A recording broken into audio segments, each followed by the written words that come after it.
death, oh death, oh death, won't you spare me over another? Welcome to today's video, weary travelers of the Malaverse. When I close my eyes and think of Hood, I see a phantasma or a hideous dream. He's like an evil spectre, an apparition, a nightmare. He brings a chill within me that's colder than a Jagut winter. Yes, Malazans, we will be looking at Hood today, one of the two characters in the entire Malazan series who has ascended more than once. Chew on that for a bit. Today we speak of the King of Death himself. Not anymore though, but it's hard to disassociate Hood from death, right? I'll not assign any order to the video, I'll just ramble on about Hood as I usually do with the others.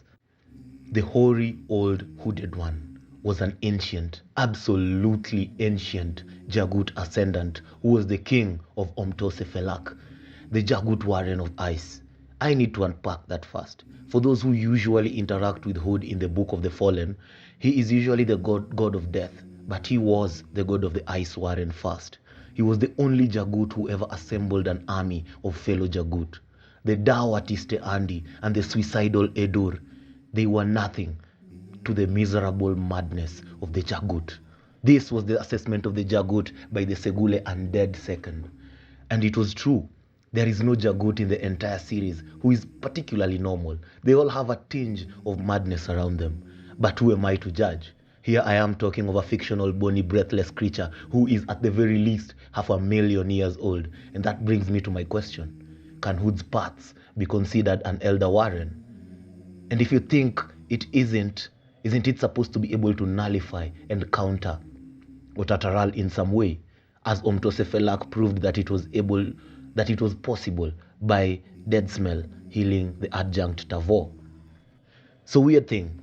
Back when the Azathanai walked the mortal realm and freely interacted with other species or races for that matter, Erastus the Errant and Sech murdered Hood's wife, and this loss made Hood declare war on death. I think at this point he was already king of the Icehold. His call was so influential that a lot of individuals from most of the races answered his call. I think this also played a part in his ascendancy into being the Reaper. Although that is questionable because when Deadhead found his body on the throne of ice, with his Sherlock Holmes-like detective skills, he surmised that it looked as if the soul just upped and left his body, as if it had just surrendered. So, big disconnect between my initial theory and what Hedge thought might have happened, although there were the corpses of the Jagut army kneeling before the throne of ice and its occupant. So something might have happened at that gathering to defy death. I'm just realizing that there have been probably a huge number of gatherings in the entire series.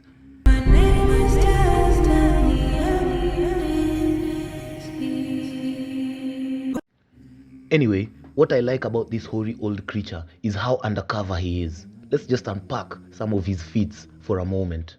He trained Dasim Ultor, the foremost swordsman of the age. People might not notice this, but Hood indirectly played a very significant role in the formation of the Malazan Empire by training the future supreme commander of its armed forces and champion of the empire. Whether this was schemed in advance or not is unknown. What's for sure though is that the ascendants in this series stew over plans for ages, so the Malazan Empire might have been pre-planned before Kellanved's time. In the Bone Hunters, when the meteors were falling, he literally saved the world by absorbing them into Hood's parts. That level of magical power is insane. To be able to manage that feat without significant damage to Hood's parts was something that I don't think the ascendants present in the world at that time could manage. It might also be pure speculation on my part, but he might be the one who forged Hood's parts itself, the Warren itself. He was the only ascendant who managed to somehow repel the chaotic influence of the crippled god on the structured Warrens. Even Brood, who was channeling the power of Ban's own soul, couldn't achieve this feat. Most ascendants could not but flinch in the face of Kaminsod's corrupt influence. Hood's power is best described in Toll the Hounds as arriving with the power of a mountain torn apart in a long, deafening, crushing detonation. He managed to make the legions of chaos chasing the gates of darkness within Dragnipur recoil and warn the forces facing chaos time before the real finale. And my favorite one of them all was biting off the face of a Fokral assail like it was just a piece of drumstick. A Fokral assail, guys.